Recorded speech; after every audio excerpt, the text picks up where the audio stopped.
So hi guys, in this particular video we would be discussing about the constitution. So constitution, this particular subject matter contains 15 to 20 questions from Combined Defense Services examination as well as National Defense Academy. So this is quite very important subject or very important portion for those government examination, even for the interviews as well. It is one of the most important part that you should know. Okay, so we would be going ahead and covering the constitution part. So constitution, in layman terms, it is a set of rules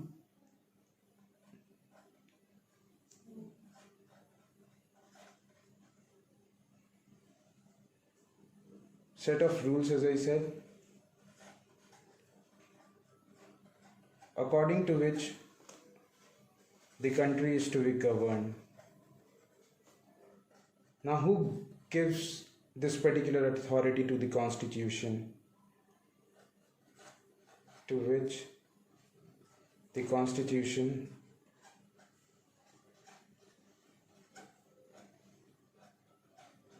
is to be governed. According to which, the country is to be governed.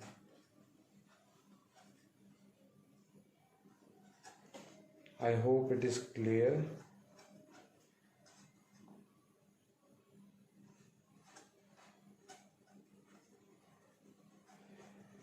Now, as I stated, constitution is a set of rules according to which the country is to be governed. Now, who gives this particular power to the constitution? So if we go ahead and look at the preamble of the constitution, it says we the people. So it's we the people of India that have given the power to the constitution, that is, we are governed by this particular set of rules, that we would be governed, we would be respecting this particular set of laws. Okay, so it is we the people of India that have given the power to the constitution, that we will be abiding by this particular law. So it's we the people who have given ourselves this particular constitution. So I can say, or we can say, basically, constitution derives its power from the people. Constitution derive its power from the people.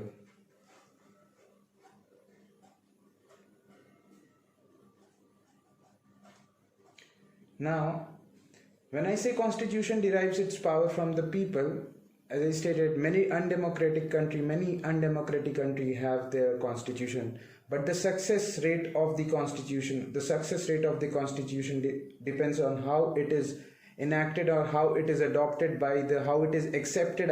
Accepted must be the right word, or it is the right word, that how it is accepted by the people. Until and unless it is the constitution of any country does not enshrine the vision of the people, it won't be a success. So many countries have their constitution, but as I say, the constitution must be successful enough to enshrine the vision of the people, so that it should be successful enough in return. Okay. Now, the constitution of India was to be created. When this question came, the cabinet mission was the first mission that approved the idea of Constituent Assembly. So Constituent Assembly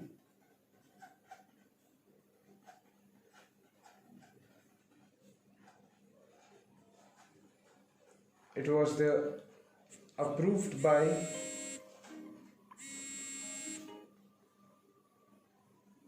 cabinet mission.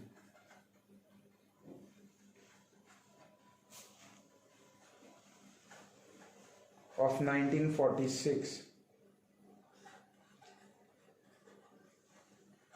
which said there will be a Constituent Assembly of India.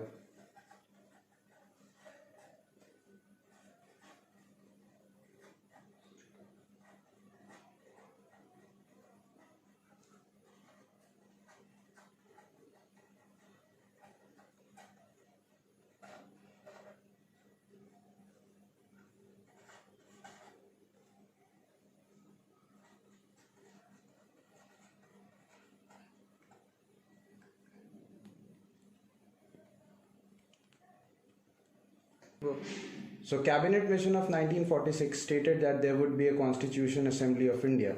Now how this Constituent Assembly of India was to be formed?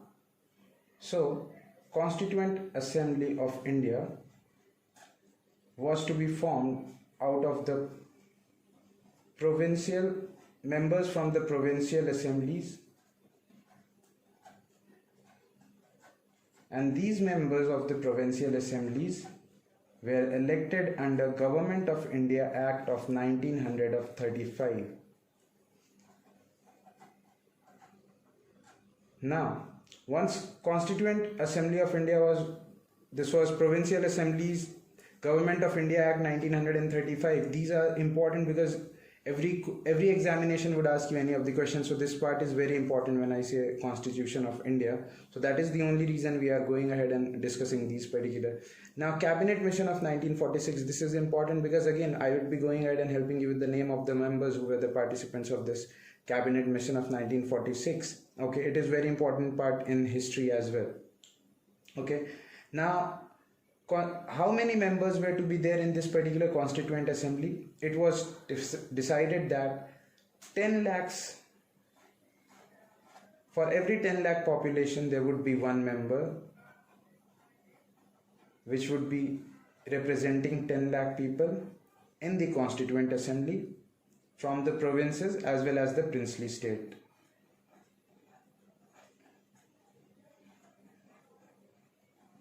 And then it was decided that the members will be from this particular three categories, that is Sikhs, Muslims,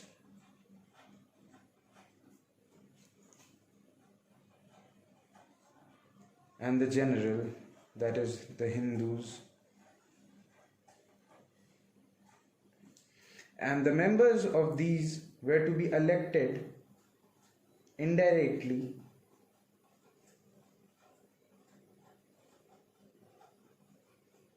from, as I stated, the Provincial Assembly.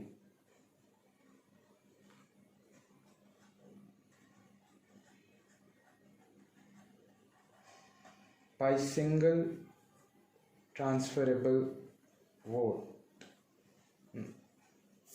This is one of the key terms, that is single transferable vote. We would be discussing this again later in our videos. Single transferable vote.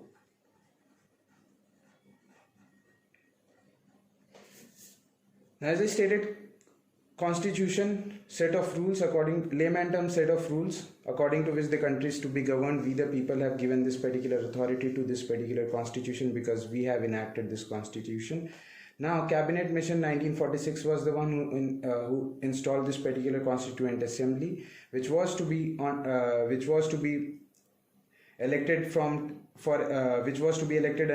the Provincial Assemblies of Government of India Act 1935. For every 10 lakh population there was to be one member. It was including Provincial Assembly as well and including princely state as well. So Sikhs, Muslims and general, these were the three categories among which the seats were to be divided, and they were indirectly elected from the provincial, so they were indirectly elected. And as I stated, provincial and princely stated total accounted for 292 members from Provincial Assembly and 93 members from princely state.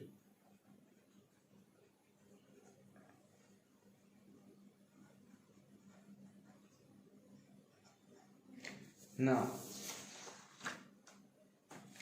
second part of the topic, it comes now to the provincial state, that total 292 members were there from the Provincial Assembly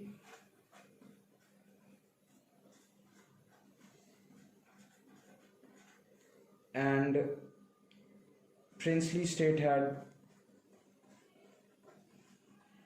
93 members. Now the question that was there, Muslim League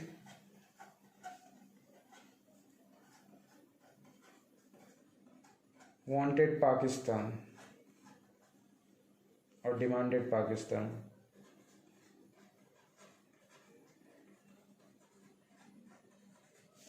Now, amidst all this, the first session of the Constituent Assembly, that is a very landmark date, that is 9th December 1946, was the day for the first sitting of Constituent Assembly.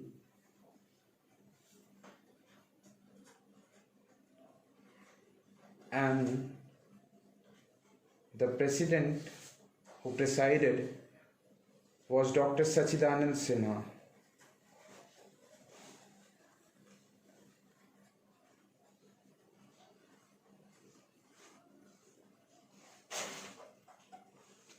And again, 11th of December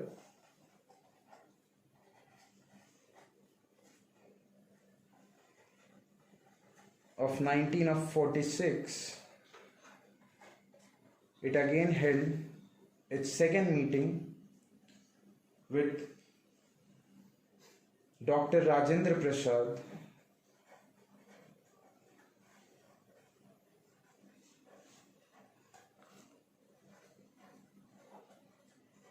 as its president.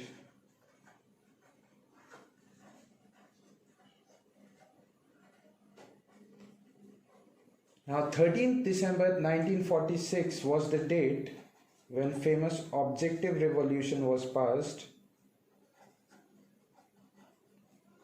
Now, why it is famous, I'll tell you later. So, objective revolution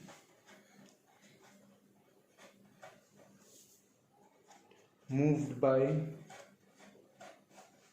none other than Mr. Nehru. Now, this objective revolution finds place in our preamble.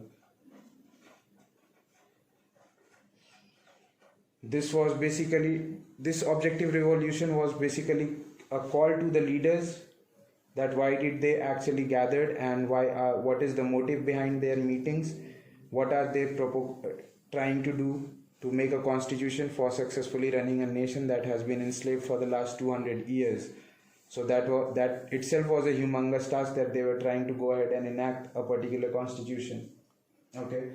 Now, as I stated, Pandit Nehru was the one who moved this particular objective revolution. Now, 3rd June,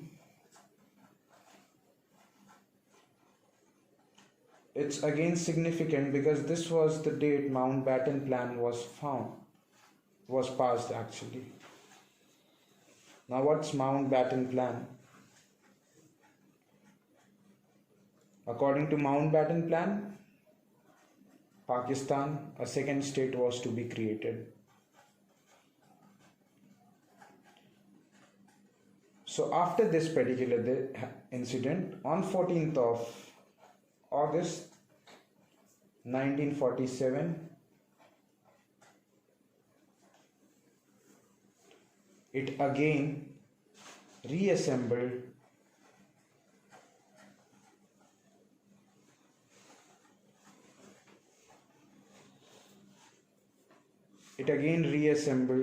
as Constituent Assembly for separate, or as I stated, free India.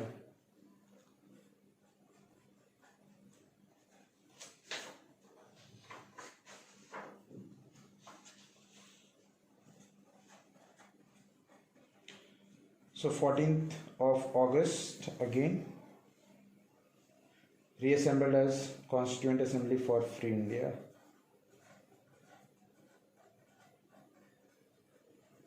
Now, how many members it had after it reassembled?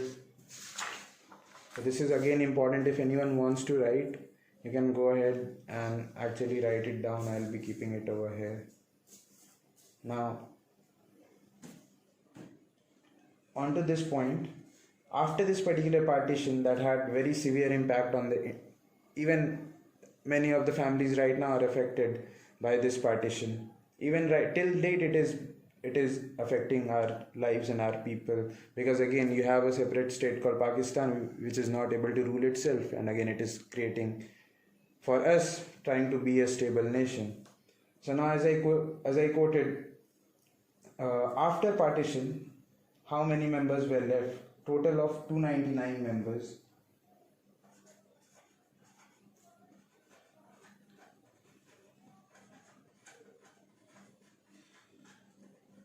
Members were left, and on this particular 26th of November 1949,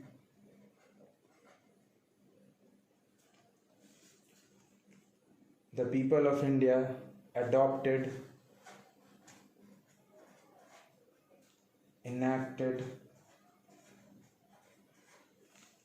and passed the Constitution.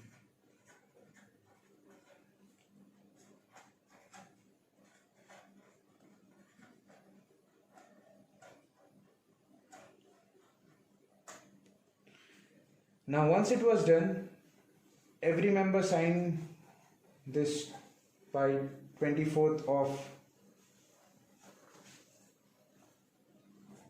January. Every member of the Constituent Assembly signed this particular document by 24th of January 1950, and 26th January is why we celebrate it as Republic Day.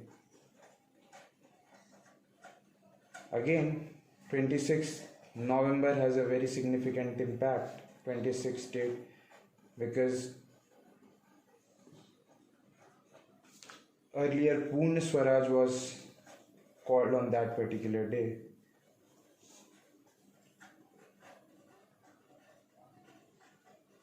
So we will discuss it about in our history classes. But on 26th November 1949, India adopted, enacted, and passed the Constitution. And just one of the most important point that I would like to tell you over here, on the day when it was actually this 26th of November 1949, the actual members that were present were 284 members.